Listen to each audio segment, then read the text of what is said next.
Hello and welcome to Tales from a Sex Store. I'm Hazel, and I'm here with our special guest, Davi Barker. Hi, Davi. Hello. How are you? I'm well. How are you?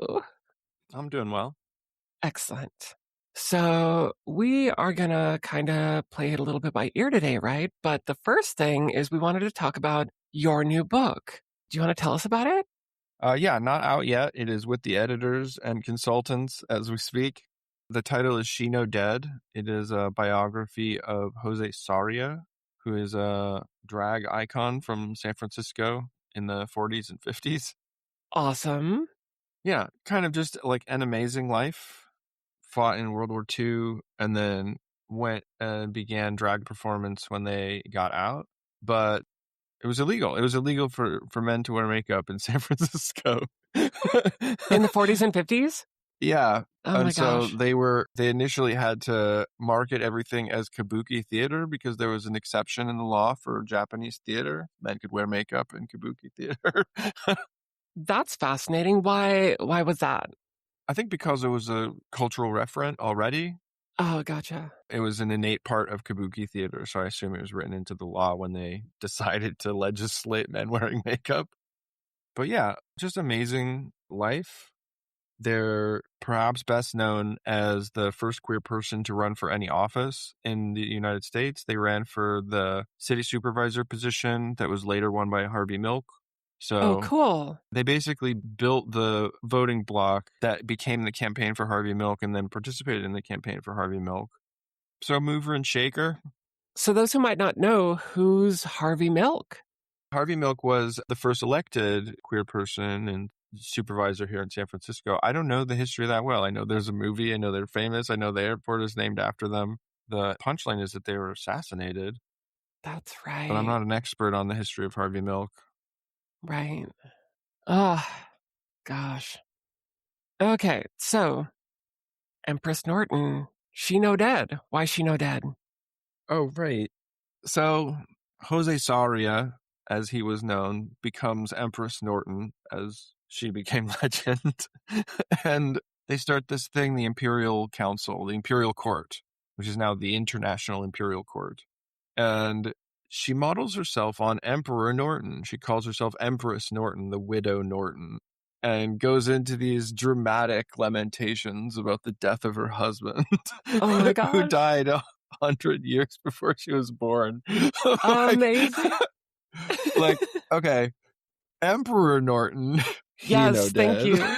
So who is Emperor Norton then? So Emperor Norton is like San Francisco's first eccentric. He was this lunatic who made his millions selling gold mining equipment in the gold rush and then lost his millions investing on rice during Chinese immigration. They didn't want American rice. They wanted Chinese rice. So he lost everything and he became homeless. And in his drink-addled depression, I guess, he had a vision. And the vision was that he was a descendant of Queen Elizabeth or some such. And as such, he was the only monarch in the Americas and therefore the rightful heir to be Emperor of America. And he declared himself Emperor of America. And he wrote a declaration about it, which he carried down to San Francisco Chronicle or whatever the paper of record was at the time. And they thought it was funny, so they printed it.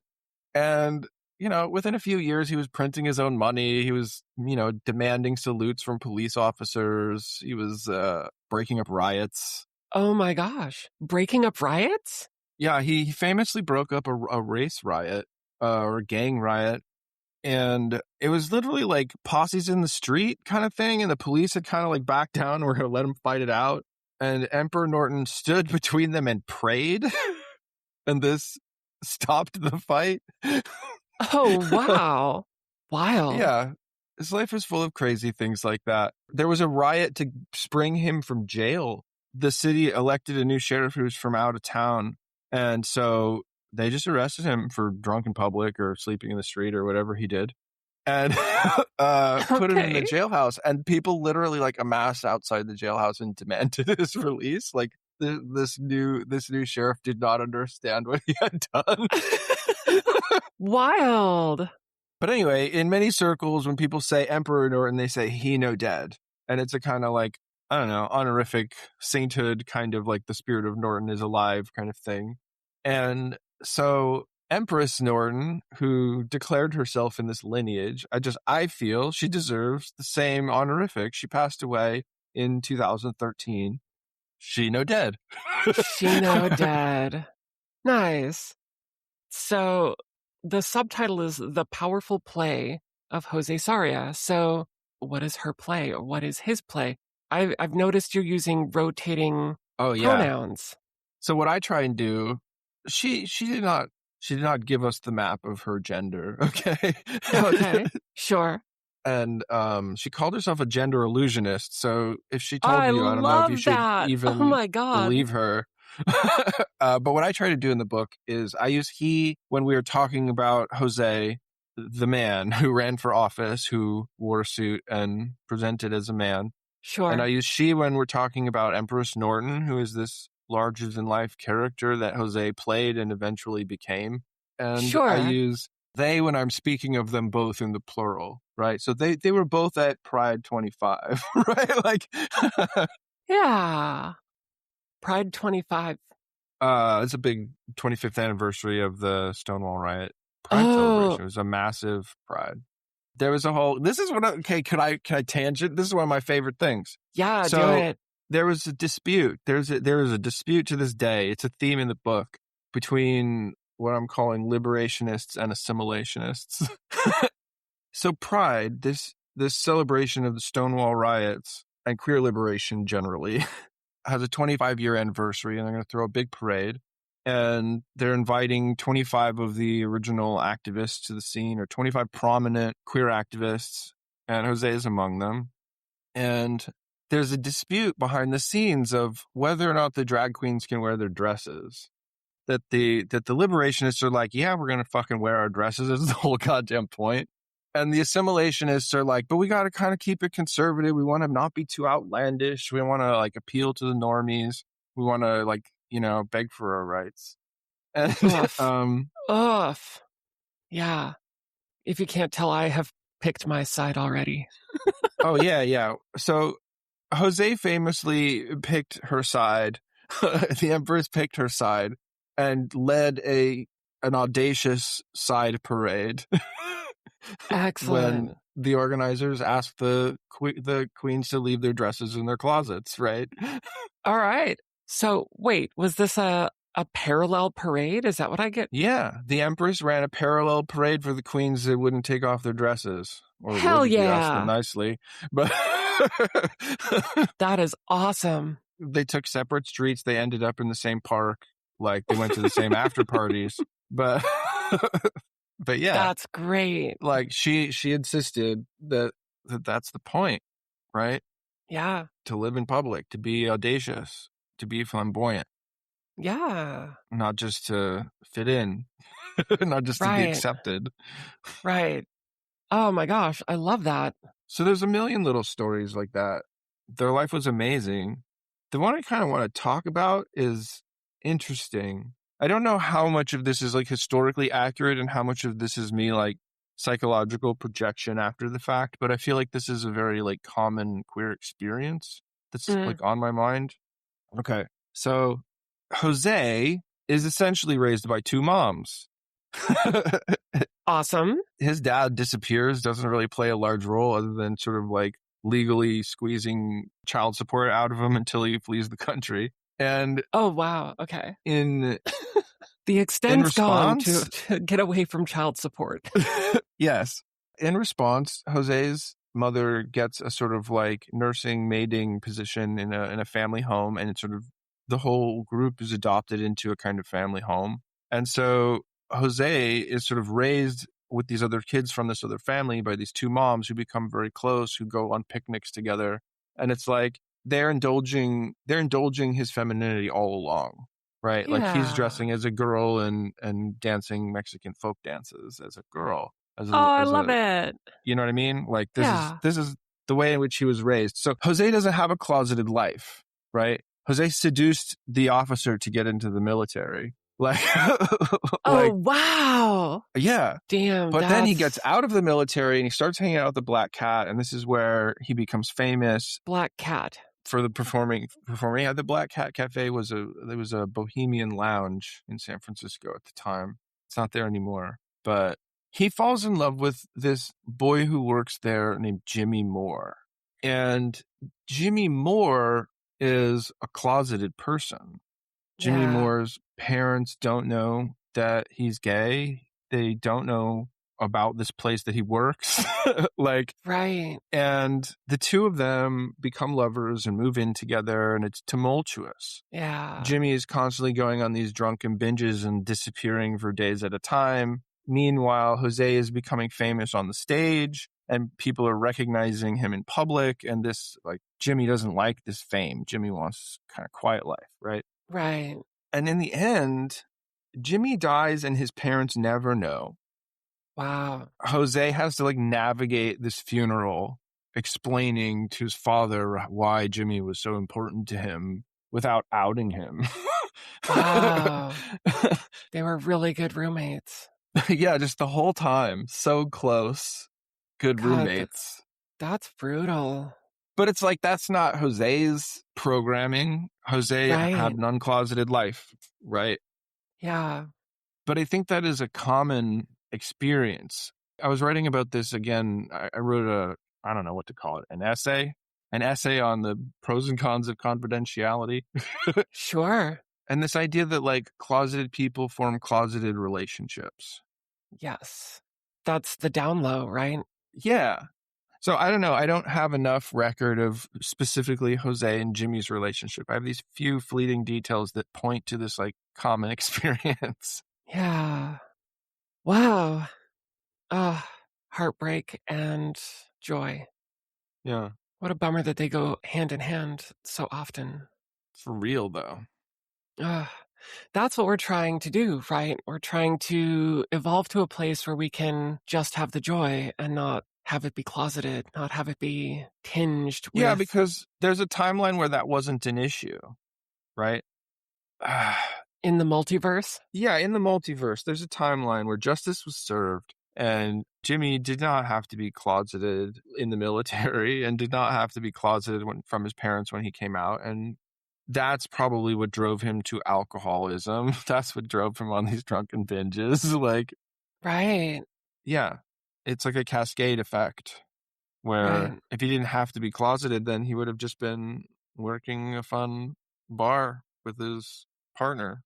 Yeah. Yeah, walking around, not self-medicating, but smiling. Mm-hmm. Ugh. All right, so Jose Sarria, out of curiosity, real fast, just because I thought about it, did Jose Sarria, or rather, did Empress Norton ever use Emperor Norton currency for anything? Oh, I have no idea. I don't think so. I don't That'd think be that really was fun. really that was really a part of it, but I want to bring that back for sure. I do the Norton Press dollars. Yeah. I think it is a tradition worth restoring. Agreed. Well, and that's something I'm particularly interested in on my own right now. I have pieced together this idea that in apartheid, communities banded together and sort of created their own commerce at farmers markets or just markets. Oh, yeah. And Currency it was architecture. Currency architecture in order to avoid bolstering the bourgeoisie, I guess, basically. They were circumnavigating the oligarchy. Yeah. Trying to stay not just out of the bank accounts, but off of the currency, because the currency itself is this massive instrument of debt and fraud and war.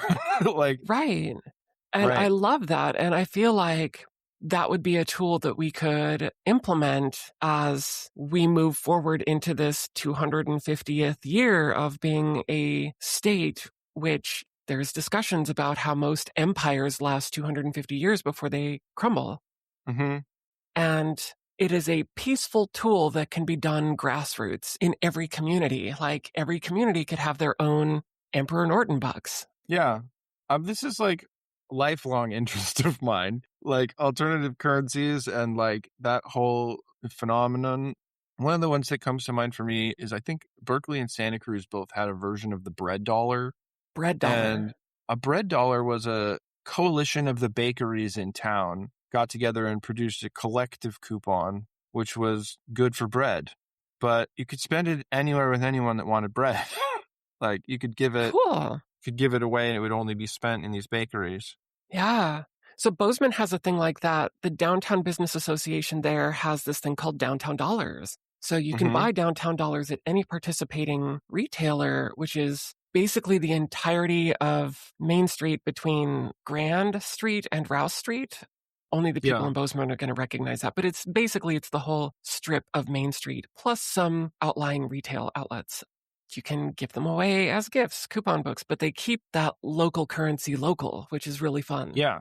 Stinson Beach has a local currency. It's a $3 coin. So I love coin currency. That makes me so happy. I have one. I could show it to you. So Stinson Beach is a little north bay of here, and it's a tourist destination because it's just a very beautiful beach in a kind of cliffed cove. Yeah. And they have kind of an interesting ecological phenomenon there because they've got a river that kind of becomes a swampy bog that then hits the ocean. So it's an unusual ecosystem, home to a variety of interesting birds, et cetera, et cetera. So Stinson Beach has a $3 coin. If you go to Stinson Beach as a tourist, you'll be offered it as change. The notion is that it is a fundraiser in the form of reverse inflation. If you take that coin out of Stinson Beach, you have given $3 to the Wildlife Fund of Stinson Beach. Yeah. And so it's used like a currency in town, but they're banking on the idea that tourists are willing to take it out of circulation, which makes the coin itself more valuable. That's awesome. So in Bozeman, the Bozeman Downtown Dollars, that same principle will apply innately. However, every time you use it, the change that you get from the retail outlets come back in US dollars, at least the coinage. But you can request downtown dollar. Oh yeah, I'm sure anybody would sell you one out of their register if they had it, but it's just it's a common coin in town and it's neat. That's so cool. That's great. I think that we should do that. I think that's a great way to support local and punch up against the oligarchy. A $3 Norton coin. But back to Empress Norton. Oh, sure, yeah. As far as I know, Empress Norton never played with the idea of her own money. She set up her own throne. She started the Imperial Council, and chapters began popping up all over the place. Once it was in Mexico and Canada, they called it the International Imperial Council. San Francisco has one. I bet Bozeman has one. Yeah, so Montana has the ISCSM, which is the Imperial Sovereign Court of the state of Montana. There you go. I imagine that they're an association of the International Countship. That sounds like it. I'm here in Oakland where we have the Imperial Star Empire. Points for redundancy on that one. It's cool though. It's a good group. It's fun for me because you can really see the difference in the pageantry between the San Francisco court and the Oakland court. Like they're very culturally different in significant ways. Right. But essentially what the organization is it's drag pageantry. They're throwing drag performances and they're raising money with them. And every year they elect a new monarch for their region, and their monarchs are running on a platform of what charities and what activities they're going to pitch for the next year. So the actual beneficiary of the fundraising changes every year based on who you elect as a monarch. That's cool. But you're always throwing little parties and galas and performances and competitions, and it's good fun. It's a lot of fun. Nice. I like that it spreads it out. Yeah. So, yeah, José Sarria founded this organization, and it has spread to something like 96 chapters today. And she's amazing along the way, too. Like, she becomes a spokesperson during the AIDS outbreak. She does the first public service announcements for safe sex. She does the first promotion of condom usage, safe sex public service announcement on television. That's awesome. Oh, my gosh. You may have seen her if you've seen To Wong Fu. Yeah. Do you know that movie? Oh, yeah. She's one of the pageant judges. José Empress Norton came in as one of the pageant judges. Wait, like the real Empress Norton? Yeah. José Sarria, a.k.a. Empress Norton, is a pageant judge at the competition in To Wong Fu. Oh, my gosh. That's awesome. Yeah. I have to look this up really fast. Oh, the To Wong Fu cast? Yeah. That's so amazing. As Widow Norton, I'm so stoked for this. I I run on chironic time, right? I don't run on chronological Yeah. time. And so my concept of timelines are that a person appearing in a movie that I have seen makes Yeah. them that is the thing, not the dates that they were alive for, but the fact that they are in something that Yeah. I That's when you saw. intersected. Yeah. So that makes them contemporary Yeah. as opposed to historical. And that solidifies this person for me and this character for me. For real. Yeah, in For a much real, more though. approachable way. Yeah. I'll tell you what does it for me. I visit their graves once a year. Yeah. So during AIDS, Emperor Norton's grave became like a pilgrimage site Sure. because there were all of these people grieving and there were also all these people closeted. And they're also in the middle of being targeted by a huge spike in queer bashing because of AIDS. And Right. so they Jose formed these pilgrimages around Emperor Norton's grave, right? And people would come out in their mourning regalia and they would pour out bourbon for who they lost or whatever it was. And when Jose died, Jose was buried next to Emperor Norton. Really? Yeah. Wow. That's So fantastic. you look at the years and it's Emperor Norton died in 1881 and Empress Norton was born in 1921. So it's doesn't quite Yeah. more than a cradle robber.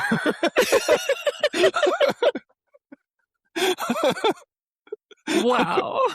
Oh no. But yeah, people still to this day visit every year. I try to go pretty often. So that's what you meant when you said their graves and not their grave in reference to José Sarria / Empress Norton. Yeah, they're buried right next to each other in Colma, the Woodlawn Wow. Cemetery, south of San Francisco. That's amazing.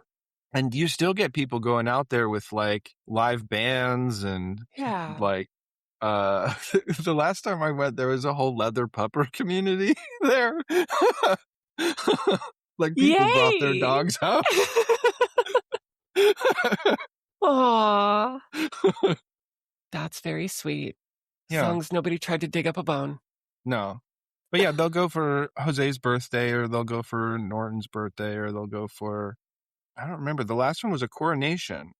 They recently changed the King Father.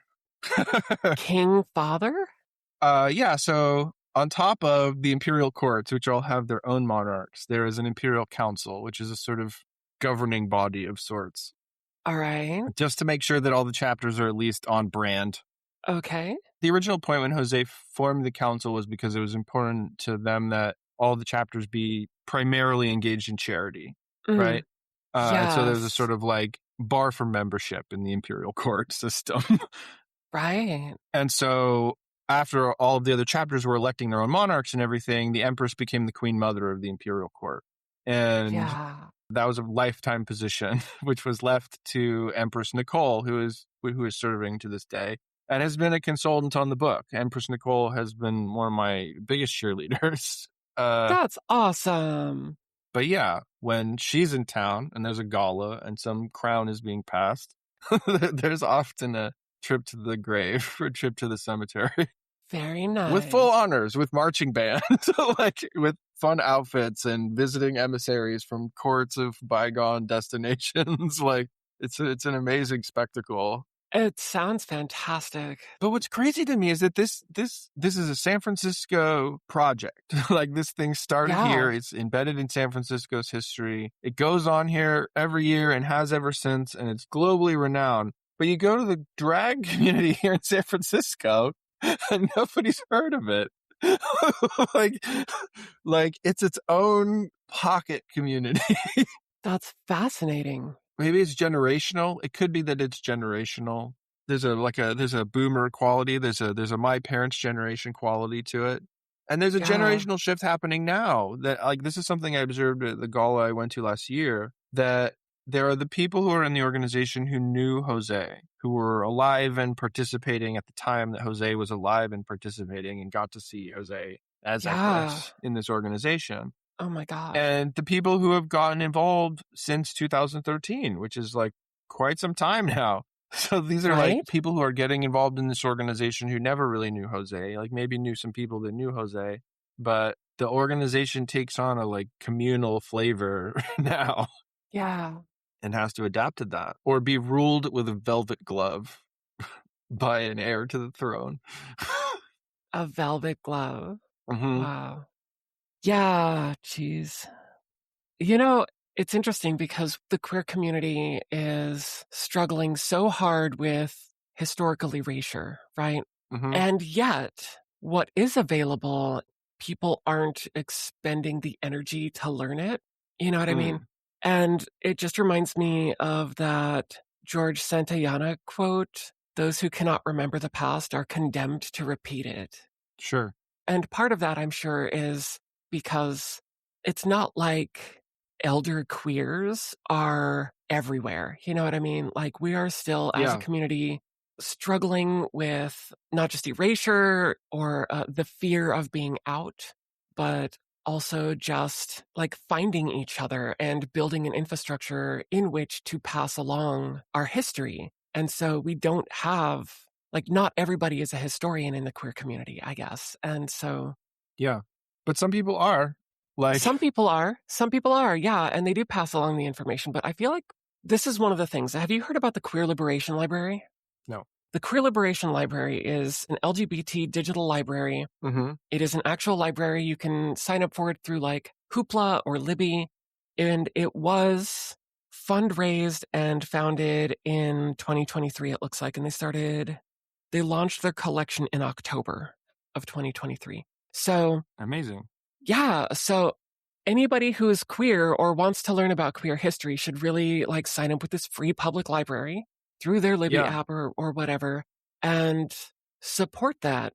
Our history is going to be there. You know what I mean? You can read queer books.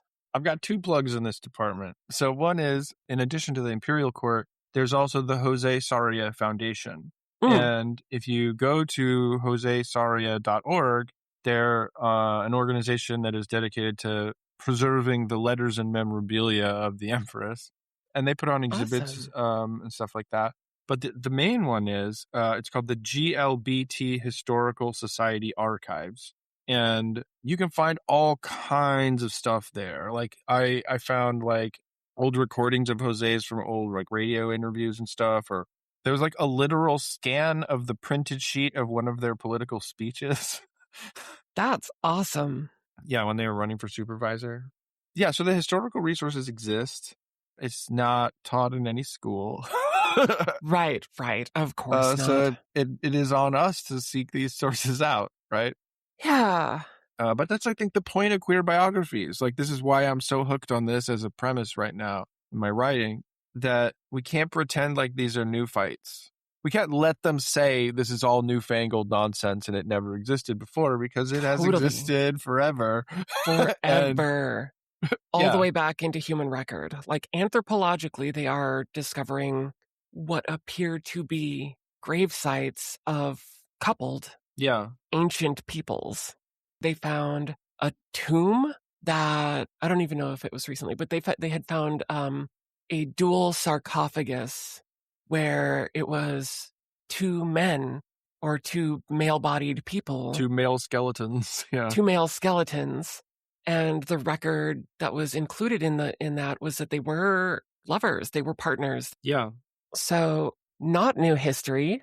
Yeah, and not new political struggle either. There are role models for civil rights in this arena, in this context, right? Right. I had an interesting one. This was an eye opener for me.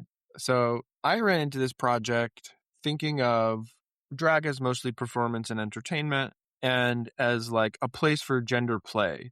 And it has always sort Sure. of seemed to me like a place where people who are figuring themselves out have a playground in which to figure themselves out, right? But another perspective came to me from feedback, and that was that for some people, the existence of drag itself is sort of dysphoric, that it is like the thing being put on them that is not what they're saying they are, but it's what the ignorant keeps accusing them of being, right? Yeah.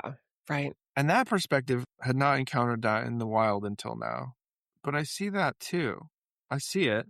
And so it's interesting to me that like almost like a place designed to be as euphoric as you could ever want to be. Like, put it all on blast, right? Could still feel dysphoric because it's performative for some. Right. Yeah. And I think about like the minstrels of the Black Cat, right? I forget his name. The piano player went by Hazel and had a male name and a male life outside of the club all of the time. And I have no sense of who that man was. But I have a sense of who Hazel was. Like, No confusion there. yeah, no relation. uh, Right. But you know what I mean? Like, these are men or women. these are gender benders finding themselves in these private spaces where it's condemned. Right. They're living in a time when police are literally shaking down bars for bribes to not arrest them for being gay. Right. Right? Where men are being hauled off for dancing cheek to cheek in a bar. Like, Right. so, like, of course they're all closeted. Of course they haven't had the time and space to figure their shit out. You know? It's kind of like you can't study the psychology of mice in a lab because those are traumatized mice. Right. Right. Anthropologically speaking, you can't study a Yeah, tribe without it altering its behavior. for sure. I guess it's just crazy to me how much like people persevere in these like deeply closeted environments, in these deeply like oppressive environments. Like, they came after the Cat's liquor license at one point, and they came after Yeah. the liquor licenses of all the gay bars at one point. And this led to the San Francisco Tavern Guild, which was like bars, but mostly gay bars, band together as a phone tree to say, hey, the cops are raiding over here. Hide if you're near there. Like, Right. Well, and that's like specifically why the Tenderloin district is called the Tenderloin, right? yeah, yeah. It got that name from the history of the consensus is that in 1931, police captain Alexander S. Williams said officers who accepted bribes could then afford more expensive cuts of beef for their dinner table. So when it came to doing shakedowns, the Tenderloin district was where they could Oh, get the best bribes. okay. It was not just the most expensive cuts of meats that the police could afford from the bribes. It was the place in the city where it was the tenderest cut to go seeking bribes. Got it. It's the police bribe district. It is the police bribe district. Yeah. And Yeah. so that phone tree system was self-protection. Yeah. Yeah. I guess like that's the thing I wish that Jose was actually the most famous for. And he, she, they are to some extent. Before the Empress, when it was just Jose performing at the Black Cat, uh Yeah. Jose was fighting these raids, right? And one of the reasons that she got famous as a performer was because she would ad lib and she would work in the scandals of the city into these operas that she was singing and change the lyrics around and kind of like Weird Al Yankovic the thing. Yay. She came to know all of the undercover officers and would call them out and ask them to leave as people applauded. And Nice. at the end of her performances, she would sing God Save Us, Nelly Queens, which is to the tune of God Save the Queen, right? And she would lead the crowd out into the street to sing to the people in the jail. Oh, that's awesome. Support. Right? And fought the laws. One of them was she sort of Politically. sabotaged. She undercut their, what's that?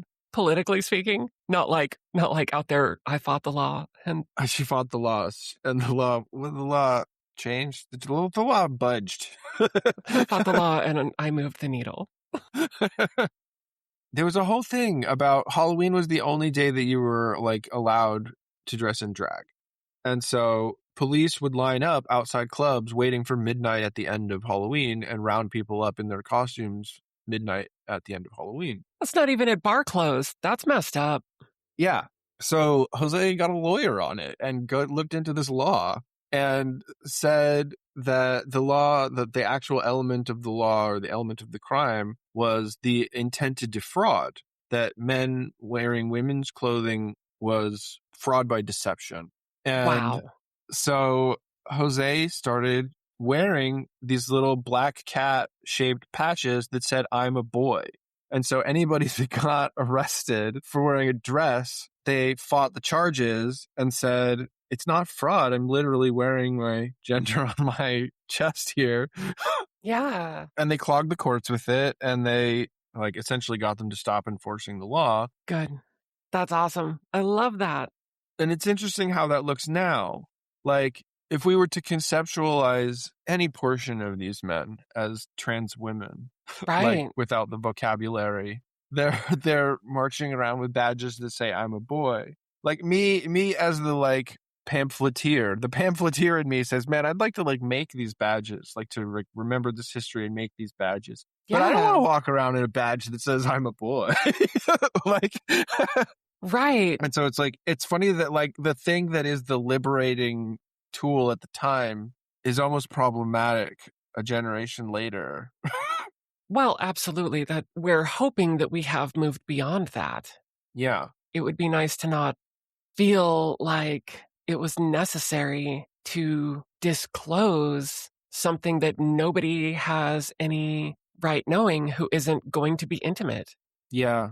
It's like an archaic retaliation to an archaic law. Yeah. The premise of the law you're fighting is already barbaric. So, Yeah. And it's dysphoria inducing yeah. and it feels like a lie. Mm-hmm. And it may very well have been. I don't know. I get the sense that Jose didn't care one way or the other. That like Jose was all things and therefore not dysphoric about anything. Lucky. Yeah. The other thing I'm trying to do with the book, like part of it is that feel like not enough people in the queer community of San Francisco or even the world recognize Jose as a figure enough. But the other thing is there is an Emperor Norton fandom in San Francisco and in the world. There's the Discordians, there's the Clampers, there are people who go to Emperor Norton's grave to visit Emperor Norton. And those people don't seem to know who Jose is at all. And then there are the people who go to the grave because they're the entourage of Empress Norton. And they go Right. to the grave every year. And a lot of them don't really seem to know very much about Emperor Norton. They acknowledge that he's the inspiration for the Empress's royal decree, but there's very little information on why Jose was even interested in Emperor Norton. We have to speculate. And you can Right. it's easy to speculate. They're both lunatics. They're both these like maniacal, realities of what you can get away with figures. But Yeah. these communities don't know each other. These communities should know each other. Truly. Yeah. And so I'm trying to bridge that divide with the book too. Love it. Very cool. Well, it is a beautiful book. And you did all the art for this, right? Yeah. Oh, the lore on the art. Okay, so there was originally a earlier version where I'd use a lot of the photos from the archives, Mhm. and it became apparent that that was going to be a bureaucratic nightmare, getting permissions from each of the archives and potentially each of the photographers for each of those images. Right. And so I decided to not use photographs at all and to illustrate the whole book. And so this is a bit of there's a process here. So I did some hand drawings from the photographs, and I started with like, I'm going to convert the photographs that I want to use, and I want to make them in the style that I want the book to be in. And I'm aiming for something that progresses over time. So in the beginning, it feels a little like childlike. It's a little crayon-ish, a little colored pencil-ish. And then as we move forward in time, the military, especially the time in service, the time in the military is much more like classical colored pencil, almost like archive looking drawings. Sure. And then as we move beyond that, we get bohemian, we get collage, we get Sharpie, we get punk. Like we get an aesthetic that sort of follows the edginess of the Empress's career, right? Yeah. So I did a handful of drawings myself from the photographs. And I also liked that I got to illustrate some things that there aren't photographs for, like a young Jose dancing Mexican folk dance in a dress, right? Yeah. I brought all of that into Photoshop, and then I used Gemini to fill in the blanks. So like crowds of people or whatever, like the end product is like an amalgam of hand drawing, my own photoshopping, which I'm very experienced at. I'm a professional graphic designer. Mhm. And then like Gemini for the polish to make it all coherent together and shaped right. Nice. Yeah. Very, very cool. Well, Davi, thank you so much for coming on. I think that's our time. I really appreciate you coming back. I love that you're making more books that are important to share queer history and talk about important figures, whether that be relatives or royalty. Relatives or royalty? Royalty? Yeah. Relatives Sure. or royalty? Love it. Yeah. Yeah. Happy to come back. I've become a listener. And Awesome. yeah, Thank you. it's great to be here. This has been Tales from a Sex Store. I'm Hazel, here with my special guest, Davi Barker. Happy orgasms and mental health. Bye. Bye.